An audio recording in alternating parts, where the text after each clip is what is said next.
algo novo acontece na vida dele, que vai ser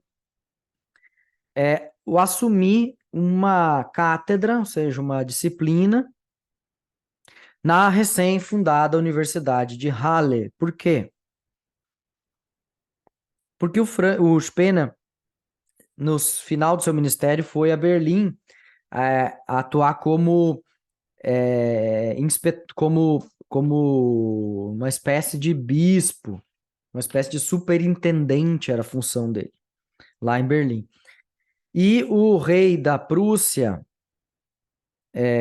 ele tinha o projeto de iniciar uma nova universidade nos seus domínios, tá? E a universidade que ele pretendia fundar estaria na cidade de Halle, que eu mostrei antes para vocês, um pouquinho para cima de Leipzig.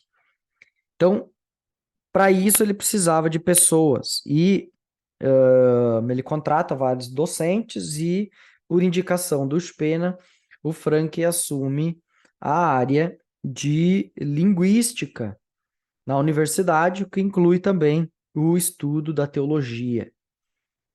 Graças ao seu estudo teológico em Leipzig, ele também agora é pastor e ele assume o pastorado de uma igrejinha, de uma vila empobrecida ao lado de Halle, uma vila chamada Glaucha.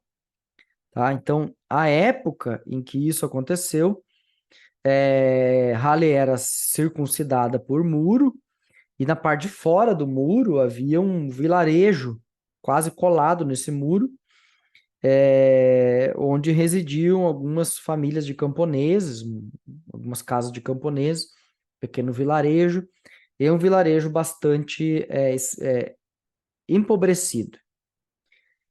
Quando o Spener percebeu que havia uma relação entre pobreza e falta de educação formal, ele decidiu iniciar uma escola para crianças carentes, tá?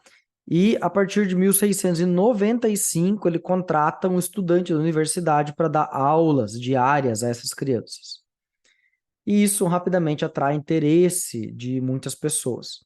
Você imaginar aquele vilarejo em que não havia acesso a nada, né? Essas pessoas simplesmente viveriam, trabalhariam e morreriam, sem acesso a coisa nenhuma, e agora, graças à escola que o Frank improvisou, tá? Ele não formou uma escola, como a gente imagina hoje, ele improvisou uma escolinha de interior com um aluno da universidade que daria as aulas, mas isso já foi o suficiente para causar muito alvoroço e interesse. Percebendo, porém, que só essas aulas não eram suficientes, ele percebeu que ele precisaria fazer algo a mais. Por quê? Porque muitas dessas crianças eram órfãs. O que acontecia? Ou os pais iam para a guerra, ou os pais faleciam por doenças, e essas crianças ficavam completamente desassistidas na cidade. Não havia quem fosse por elas. Por isso, as condições sociais, psíquicas dessas crianças eram das mais piores que você possa imaginar. E não havia nada que a sociedade fizesse que desse conta de auxiliar o drama dessas crianças. Você já viviam, além dos que eram órfãos de verdade, tinha ainda também os que viviam numa situação, num ambiente de tal negligência e abandono, como se fossem órfãos. Então, o Frank decide arrecadar doações, ele adquire uma casa, e nessa casa ele começa acolhendo 12 órfãos. Então, a partir de doações, ele consegue sustentar essas crianças, oferecendo, então, refeições gratuitas,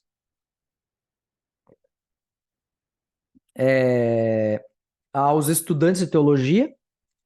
Não tem nenhum estudante meu aqui da FLT aqui hoje, mas se você oferecer almoço grátis para estudante de teologia, você não precisa convidar 2 vezes, tá? Eles vêm correndo se tem almoço grátis. Então, eu imagino que naquela época não era diferente. Então, ele ofereceu almoço grátis para os estudantes de teologia em troca de trabalho.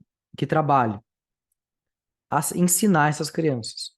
Assim, ele motivou os estudantes da universidade a se engajarem na educação dessas crianças pobres.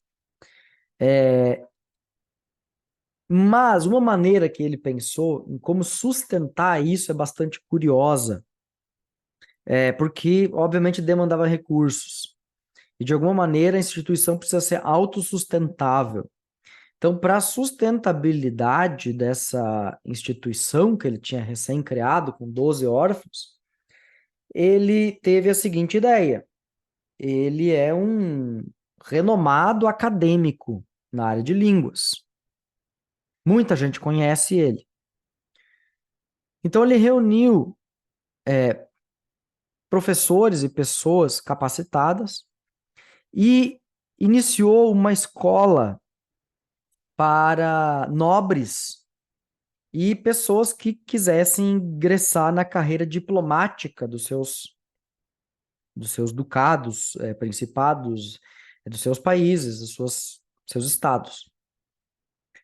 E, obviamente, isso atraiu muito interesse, porque é o tipo de formação muito específica que, embora existisse a escola latina, preparatória para a universidade, uma escola que preparasse não só para a universidade, mas para a carreira acadêmica e governamental, era muito interessante. Então, dessa maneira, ele conseguia atrair estudantes de alta renda cujas famílias estavam dispostas a pagar um bom valor por essa educação, e com os recursos deste valor recebido, ele podia financiar o orfanato e a escola para as crianças carentes. Além disso, como cresceu, ele acrescentou também uma escola latina para aqueles que queriam ingressar na carreira universitária. Quem são esses? Quem vai ingressar na carreira universitária é geralmente alguém da classe média, um pouco mais abastado, tem condições de estudar, mas não é nobre. Ou seja, ele não vai para uma carreira na burocracia estatal.